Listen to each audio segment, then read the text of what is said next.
ladies and gentlemen, welcome back to Blender Boss. Let's talk about materials today. तो आज के इस tutorial video में हम मटेरियल्स के बारे में बात करेंगे और हम देखेंगे कि कैसे हम मटेरियल्स बनाते हैं और कैसे कुछ सिंपल वेरिएशन से हम बहुत डिफरेंट टाइप के मटेरियल्स बना सकते हैं और साथ ही हम देखेंगे कि कैसे हम एक सिंगल ऑब्जेक्ट पर more than one multiple materials apply कर सकते हैं। तो अभी जल्दी से मैंने एक यूवी स्फीयर अपने व्यू पोर्ट में क्रिएट कर लिया और आप देखेंगे ये कुछ ब्लॉकी और कुछ पिक्सेलेटेड सा दिखाई दे रहा है। ये एक मोड है हमारा ब्लेंडर के रेंडरिंग इंजन का। हमारे पास दो मोड्स होते हैं इसमें मोस्टली ऑब्जेक्ट को डिस्प्ले करने के, फ्लैट शेडेड या स्मूथ शेडेड। इसको हम स्मूथ करने के लिए एक बहुत सिंपल सा स्टेप लेंगे। मैं इसको राइट क्लिक से सेलेक्ट करता हूँ और प्रेस करता हूँ स्पेस बार को एक बार। स्पेस बार को क्लिक करने के बाद ओपन हो जाता है हमारे फ्लाई मेन्यू। ये एक तरह का क्विक एक्सेस ऑप्शन है हमारे पास। एक बहुत अच्छा मॉड्यूल है ब्लेंडर का। इससे हम ब्लेंडर के मोस्टली सभी कमांड्स को शॉर्ट में एक्सेस कर सकते हैं। तो मैं यहाँ लिखता हूँ SMOOTH, shade smooth. Shade smooth करने से हमारा ऑब्जेक्ट स्मूथ हो गया। देखिए आप, दोबारा से ट्राई करता हूँ। शेड फ्लैट, देखिए दो ऑप्शन है, shade flat and shade smooth. Shade auto smooth मैं आपको बाद में बताऊंगा, हम उसे भी यूज करेंगे obviously. Shade smooth and then shade flat. तो let's get back to shade smooth. अभी क्या करते हैं, हम यहाँ पर अपने राइट पैनल में जाते हैं मटेरियल प्रॉपर्टीज पर। अभी कुछ पैनल्स हमें और खोलने हैं और मैं आपको एक नया ऑप्शन जो मैंने अपनी पिछली वीडियोस में नहीं बताया है, बहुत सिंपल स्टेप्स के साथ हम चल रहे हैं। तो अभी मैं क्या करता हूँ, एक यहाँ पर अगर आप नोटिस करें मेरे माउस कर्सर को, तो मैं इस कॉर्नर में जाकर यहाँ पर थोड़ा बिल्कुल एज के बिल्कुल क्लोज जाकर क्लिक करके अगर मैं ड्रैग करता हूँ तो I can split my view port into two, more than one. मैं इसको कस्टमाइज कर सकता हूँ जैसे मैं चाहूँ। कि देखिए मैं एक और अगर ऊपर ड्रैग करता हूँ, एक और व्यू पोर्ट जनरेट कर सकता हूँ। ये ब्लेंडर का बहुत अच्छा फीचर है, जॉइन एरियाज। मैंने इसको वापस जॉइन कर लिया इसके साथ। तो यहाँ हमारे पास बहुत सारे एडिटर्स अवेलेबल होते हैं हमारे जो मॉडलिंग और रेंडरिंग की प्रोसेस है उसके लिए। तो उसके लिए हमें बहुत सारे एडिटर्स से को यूज़ करना होता है डिफरेंट तरीके के। तो अभी हम यहाँ क्या करेंगे, हमारे पास यहाँ अपना व्यू पोर्ट ऑलरेडी अवेलेबल है। मैं यहाँ पर जाकर क्लिक करता हूँ इस कॉर्नर में, इस बटन पर जो एडिटर टाइप डिस्प्ले करता है, इस पर क्लिक करने के बाद मैं खोलता हूँ। ये देखिए बहुत सारे एडिटर्स हमारे अवेलेबल है। मैं खोल लेता हूँ शेडर एडिटर। हम अपने मटेरियल्स को शेडर भी कहते हैं, मटेरियल्स भी कहते हैं। तो अभी मैं यहाँ क्या करता हूँ, इस राइट पैनल में क्लिक करता हूँ न्यू मटेरियल। तो यहाँ आप देखेंगे न्यू मटेरियल पर क्लिक करने के बाद एक ब्लॉक यहाँ पर भी जनरेट हो गया है और हमारा मटेरियल ऑलरेडी हमारे इस राइट डॉक में, इस पैनल में डिस्प्ले हो गया है। और आप देखेंगे ये जो ऑप्शंस यहाँ अवेलेबल है, सेम यही ऑप्शंस यहाँ अवेलेबल है। पर हम एडवांस लेवल्स में जब मटेरियल क्रिएट करते हैं तो हम यहाँ पर इस एडिटर में काम करते हैं, शेडर एडिटर में। तो हम इसे यहाँ से भी एडिट कर सकते हैं और यहाँ से भी एडिट कर सकते हैं। ये हमारे पास कुछ ऑप्शंस अवेलेबल हैं। सबसे पहला मैं काम करूँगा, I will enable the material preview rendering mode. इसमें हमारे मटेरियल्स हमें डिस्प्ले होते हैं। ये एक तरह का स्पेशली डिज़ाइन प्रीव्यू मोड है जो कि ऑलरेडी यहाँ पर कुछ लाइट्स, कुछ एनवायरनमेंट्स ऑलरेडी सेट है, वो इनविजिबल है पर ऑब्जेक्ट उनको रिस्पॉन्ड करेगा। आप देखेंगे अभी सबसे पहला मैं काम करूँगा, बेस कलर को मैं चेंज कर सकता हूँ यहाँ से। आप देखेंगे हमारे ऑब्जेक्ट का कलर चेंज हो रहा है। इसके ऊपर कुछ ऑप्शंस हैं, ये GGX and then random walk. ये एक तरह की एल्गोरिथम्स है किस तरह से मटेरियल्स को जनरेट करना, वो लॉजिक्स कौन से यूज हो रहे हैं। ये थोड़ा एडवांस फैक्टर है, हम इसके बारे में बाद में बात करेंगे। तो फिलहाल कलर्स हमने कैसे अप्लाई करने आपने ये देख लिया। We can create, choose the colours anyone we want. हम यहाँ पर ह्यू सैचुरेशन से भी सिलेक्ट कर सकते हैं, वैल्यूज हेक्स कोड डाल सकते हैं या फिर RGB वैल्यूज भी ले सकते हैं। उसके बाद नेक्स्ट हम लेते हैं, इसमें आपको मैं दिखाता हूँ रफनेस। रफनेस एक तरह का ऑप्शन है जो हमारे ऑब्जेक्ट को अलाउ करता है कि वो शाइनी, रिफ्लेक्टिव हो या टोटली एक रफ सरफेस हो जो लाइट्स को, सरफेसेस को रिफ्लेक्ट नहीं करता। अभी आप देखेंगे, let me increase it to 1, पूरा 1 तक अगर मैं इसे इंक्रीज कर सकता हूँ। हमारी मैक्सिमम वैल्यू 1 होगी, हमारी मिनिमम वैल्यू 0 होगी। तो 0 से 1 के बीच हमारे पास सभी 999 या पूरी 1000 वैल्यूज हमारे पास अवेलेबल है। तो आप 1 को ये ना समझे कि बहुत कम वेरिएशन है। तो देखेंगे आप हमारा ऑब्जेक्ट पूरी तरह से फ्लैट शेडेड टाइप हो गया, किसी तरह के रिफ्लेक्शंस, कुछ सरफेस का मटेरियल वाला फील है, सिर्फ एक प्लेन कलर जैसा फील हो रहा है।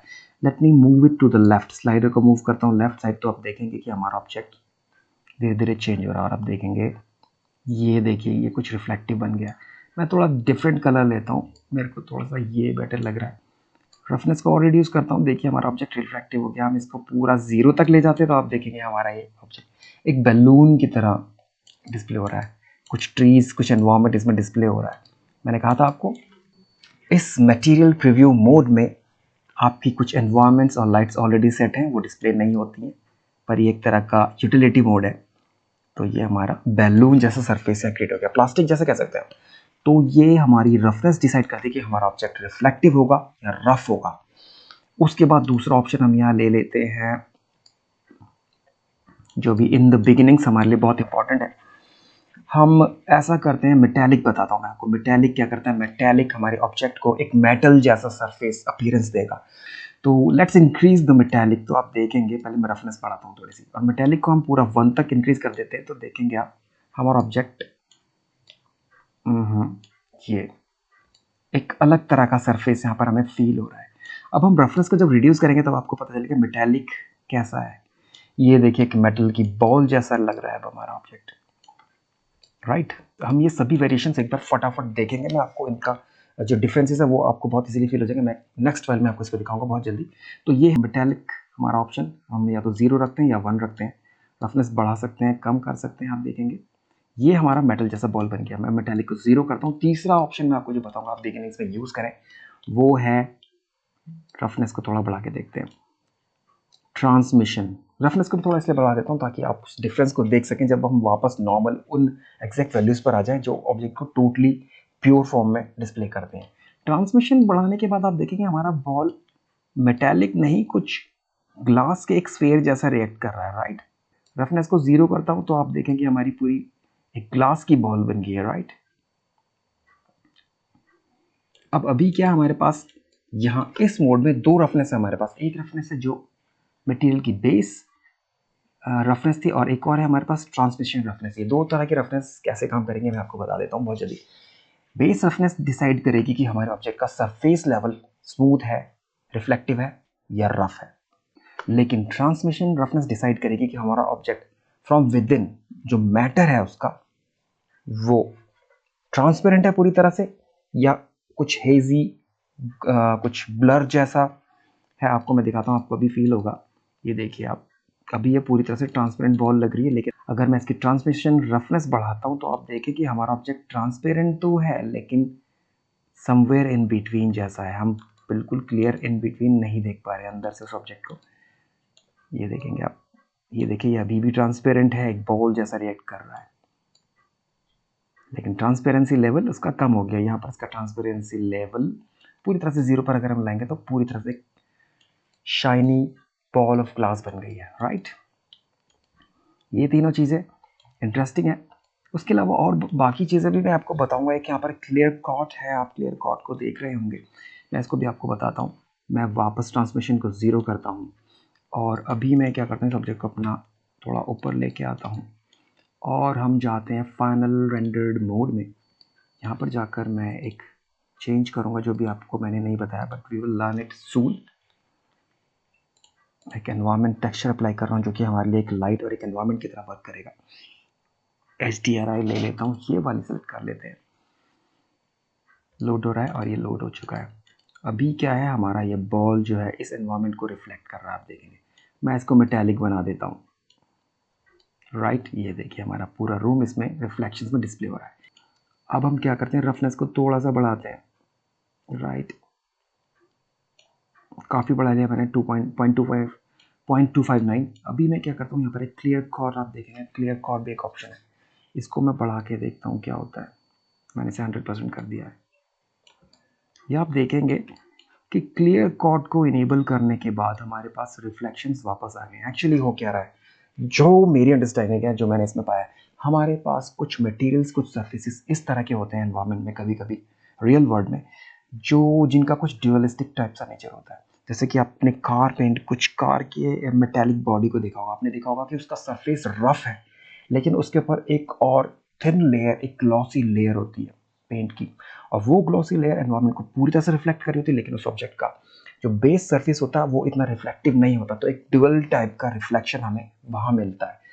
क्लियर कॉट हमें उस तरह का रिफ्लेक्शन अचीव करने में हेल्प करता है। और भी बहुत डिस्क्रिप्शंस इस बारे में हो सकते हैं, ज़्यादा scientific and in detail level physical में मुझे नहीं idea please, I am just an artist. आप ये अपीयरेंस में आप देख पाएंगे, रफनेस दोनों ज़ीरो कर देता हूँ मैं, ज़ीरो से तो बिल्कुल शार्प हो जाएगा। ये देखिए अभी क्लियर कॉट से क्या हो रहा है, रिफ्लेक्शन है हमारे पास सिर्फ ओनली, एक ग्लो नहीं है इसमें, राइट। देन रफनेस को मैं बढ़ाता हूँ तो एक ग्लो भी साथ में आ गया हमारा, ये ग्लो हमें क्लियर कॉट पे नहीं मिल रहा।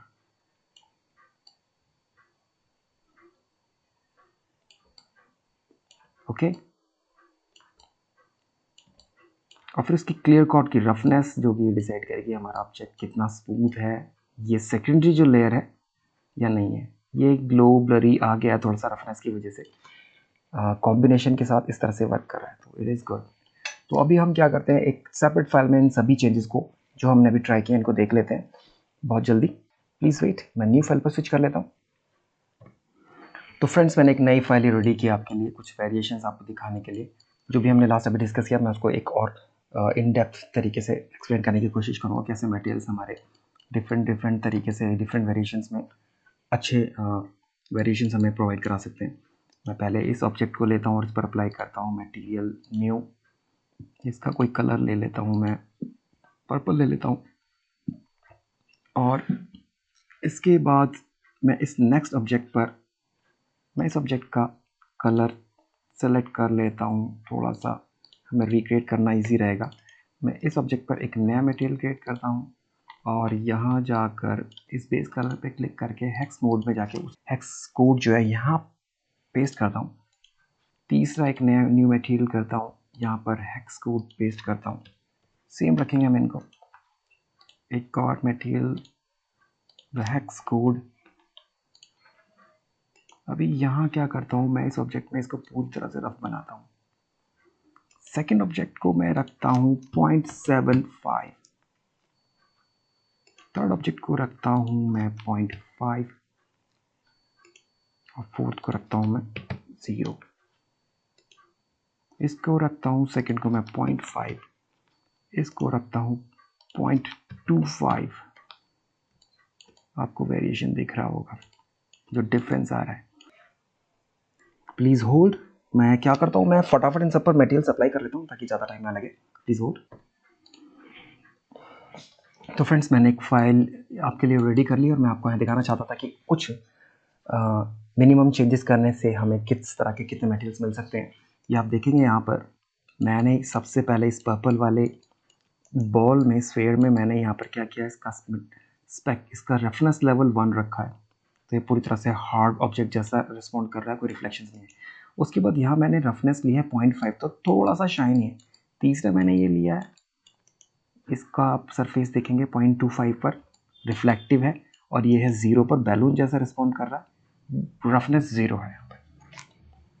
अभी ऐसे ही हम इस अपने सेकंड वाली लाइन में देखते हैं, हमारा मेटालिक बॉल है हमारी, ये लास्ट वाली को हम सेलेक्ट करते हैं इसे, ये पूरी तरह से रफनेस हालांकि 0.75 पर है, लेकिन इतना भी हर वेरिएशन का बहुत मिनिमल चेंज होगा, लेकिन होगा ज़रूर, आप देखेंगे। ये देखिए मेटालिक 1 है। उसके बाद दूसरी बॉल को लेते हैं, ये थोड़ी सी ज़्यादा पर्ल जैसा रिस्पॉन्ड कर रही है कुछ, ये तीसरा और ज़्यादा रिफ्लेक्टिव है, वैल्यू है रफनेस की 0.25 और ये है 0 पर पूरी तरह से रिफ्लेक्टिव, पूरी तरह से स्मूथ। फिर हमने ग्लास बॉल्स बनाए हैं, इसमें सभी की रफनेस 0 है, लेकिन इन सभी की जो मैंने ट्रांसमिशन रफनेस है उसमें डिफरेंस रखा है। सबसे पहली जो है उसकी है 0.75, देखिए अंदर से थोड़ी हेजी से रिफ्लेक्शन है अंदर से, ये देखिए। सेकंड को हम लेते हैं, इसका रफनेस जो हमने लिया है, ट्रांसमिशन रफनेस ट्रांसपेरेंसी का 0.5, थोड़ी और ज़्यादा ट्रांसपेरेंट है। थर्ड थोड़ी और ज़्यादा ट्रांसपेरेंट है, रफनेस 0.25। और फाइनल जो है हमारी वो पूरी तरह से ट्रांसपेरेंट और पूरी तरह से रिफ्लेक्टिव है। ठीक इसी तरह से ये है क्लियर कॉट का एग्जांपल, क्लियर कॉट और इसको आप कंपेयर करके देख सकते हैं डिफरेंस क्या है मटेरियल्स में। हालांकि मैंने कलर कुछ अलग रखा, मैं इनको हाइड करता हूँ और इसके पास लेके आता हूँ।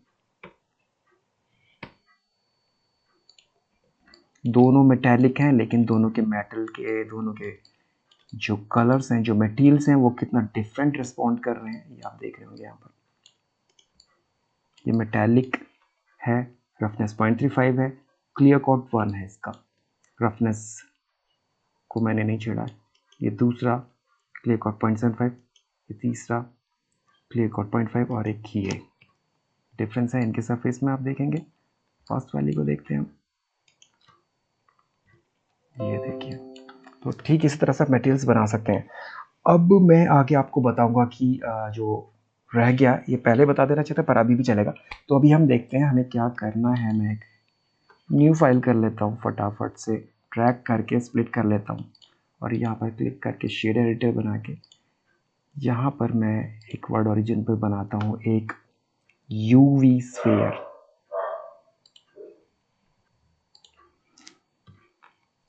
इसको थोड़ा क्लोज कर लेते हैं, स्मूथ कर लेते हैं और यहाँ मटेरियल्स में जाके न्यू मटेरियल बनाता हूँ। अभी हम क्या करने वाले हैं, मैं आपको बताऊंगा कि कैसे हम एक ऑब्जेक्ट पर एक से ज़्यादा मटेरियल्स हम कैसे अप्लाई कर सकते हैं। बहुत सिंपल है। 1 की प्रेस करके फ्रंट व्यू में जाता हूँ। यहाँ पर मैं एक मटेरियल्स बना लेता हूँ मैं अपने कुछ, जैसे कि हमारे की पहला बेस मटेरियल बना लेते हैं हम। यहाँ पर इसको मैं रखूँगा टोटली फ्लैट और रफनेस रखेंगे 0.5 0.6 चलेगा, ठीक है। और कोई कलर आप देना चाहें तो वो भी ठीक है। इसको हम रखते हैं बेस, स्पेलिंग गलत, बेस रफ। इसे डिलीट कर देता हूँ माइनस से, ये हमारा मेमोरी में लिस्ट में यहाँ स्टोर हो जाएगा। एक नया मटेरियल बनाते हैं, इसका नाम रखते हैं हम मेटल। इसमें मेटालिक हम 1 करते हैं, रफनेस करते हैं पॉइंट, ओह माय गॉड क्यों चेंज हो रहा है, 0.25 और मेटालिक हमने कर दिया। इसका कुछ कलर आप देना चाहें तो चलेगा, ब्लू ले लेते हैं। प्रीव्यू में हम देख सकते हैं कैसा मटेरियल हमारा जनरेट हो गया है, ये देखिए। और इसको भी मैं रिमूव कर देता हूँ। तीसरे मटेरियल हम ले लेते हैं, इसको हम रखेंगे, इसका नेम ग्लास। ग्लास में हम ट्रांसमिशन बढ़ा देंगे पूरा 1 और रफनेस 0 और इसको भी हम कर देंगे डिलीट। अब हम क्या करते हैं, अपने इस ऑब्जेक्ट को सेलेक्ट करते हैं और इसको सेलेक्ट करने के बाद मैं प्रेस करता हूँ टैब की। टैब की करने से हम जाते हैं इसके एडिट मोड में, जहाँ पर हम इसके बिल्डिंग ब्लॉक्स को, इसके फेसिस या वर्टिसेस को सेलेक्ट कर सकते हैं। एक और एज ए यूटिलिटी, एक सपोर्ट सिस्टम की तरह हम वायरफ्रेम मोड में जाते हैं, क्योंकि wireframe mode allow us to select the object from front and from the back also. होता है क्या है, वायरफ्रेम मोड में हम जब सिलेक्शंस करते हैं तो object front to back select होता है। अगर आप किसी शेडेड मोड में होंगे तो जब आप सेलेक्ट करेंगे क्लिक ड्रैग करने के बाद आप देखेंगे कि पिछला जो पार्ट है जो बिहाइंड हमारे व्यू के था वो सेलेक्ट नहीं हुआ है। तो मैं फिर से जी की प्रेस करके वाईफ्रेम मोड में जाता हूँ। ये हमने इतने फेसेस सेलेक्ट कर लिए और इन पर मैं अप्लाई करता हूँ। सबसे पहले इस लिस्ट पर, यहाँ पर इस फेयर पर क्लिक करके मेटल मटेरियल सेलेक्ट करता हूँ ये और इसे असाइन कर देता हूँ। असाइन कर दिया, हम जाते हैं मटेरियल प्रीव्यू मोड में। तो ये मटेरियल पूरे ऑब्जेक्ट पर अप्लाई हो गया। वो क्यों हो गया मैं भी आपको बताता हूँ। टैब की प्रेस करते हैं, जितना पोर्शन हमारा सेलेक्टेड था उस पर हमने असाइन कर दिया है। अभी हम प्रेस करते हैं कंट्रोल आई, ये इन्वर्ट कर देगा सिलेक्शन को। कंट्रोल आई करने के बाद मैं क्या करता हूँ, जी की प्रेस करके और ऑल्ट की प्रेस करके क्लिक एंड ड्रैग करता हूँ। नहीं, ऐसे नहीं होगा। मैं कंट्रोल की प्रेस करके क्लिक एंड ड्रैग करता हूँ तो ये पोर्शन हमारा सेलेक्ट हो जाएगा। वापस मटेरियल प्रीव्यू मोड में जाता हूँ और यहाँ पर प्लस बटन प्रेस करके एक न्यू मटेरियल बनाता हूँ और न्यू मटेरियल जनरेट करने की जगह मैं एक पिछला मटेरियल लोड कर लेता हूँ इस स्फीयर पर क्लिक करने के बाद। यहाँ हम लेते हैं अपना बेस रफ और इसे असाइन करते हैं। आप देखेंगे वो अप्लाई हो गया यहाँ पर, राइट। अब मैं इसे दोबारा से कंट्रोल आई करता हूँ, नीचे वाला पार्ट ले लेते हैं हम, हमें पता है कितना एरिया है, इतना है अराउंड। और वापस इसमें जाके हमने नीचे का पार्ट सेलेक्ट किया, मैं फिर से एक न्यू मटेरियल करता हूँ। न्यू नहीं क्रिएट करेंगे, एक स्लॉट ऐड करता हूँ मटेरियल का और न्यू नहीं क्लिक करेंगे और हम इस लिस्ट से सेलेक्ट कर लेते हैं अपना ग्लास मटेरियल और हमें इसे असाइन करना होगा। और आप देखेंगे कि ये 3 मटेरियल्स हमने अपने ऑब्जेक्ट पर अप्लाई कर लिए हैं। तो इस तरह से आप मोर देन 1 मटेरियल इस ऑब्जेक्ट पर अप्लाई कर सकते हैं। तो फ्रेंड्स आज के लिए बस इतना ही। और प्लीज़ आपको मेरी वीडियोस कैसी लग रही हैं और इसमें किस तरह के आप एक्सप्लेनेशंस मुझसे चाहते हैं, किस तरह की डिस्क्रिप्शन आप मुझसे चाहते हैं, अगर किसी तरह का कुछ भी वेरी कर रहा है, मैच नहीं कर रहा है, नॉट इन ट्यून, तो प्लीज़ आप मुझे बताएं। Like, subscribe and comment please, और प्लीज़ एटलीस्ट वीडियोस में जो भी इश्यूज़ हैं उसके लिए कमेंट ज़रूर करें। तो friends please keep in touch, और चैनल से जुड़े रहें और मुझसे जुड़े रहें इसी तरह, और अच्छी आर्ट क्रिएट करें। और मेरी ब्लेंडर बॉस इंस्टाग्राम अकाउंट को प्लीज़ ज़रूर लाइक एंड फॉलो करें, ताकि मैं कनेक्ट हो सकूं आप लोगों से, जो आर्टिस्ट हैं सभी ब्लेंडर के, जो बनना चाहते हैं आगे, और जो मैं शेयर कर पाऊंगा मैं पूरी कोशिश करूंगा। Till then, take care and bye bye.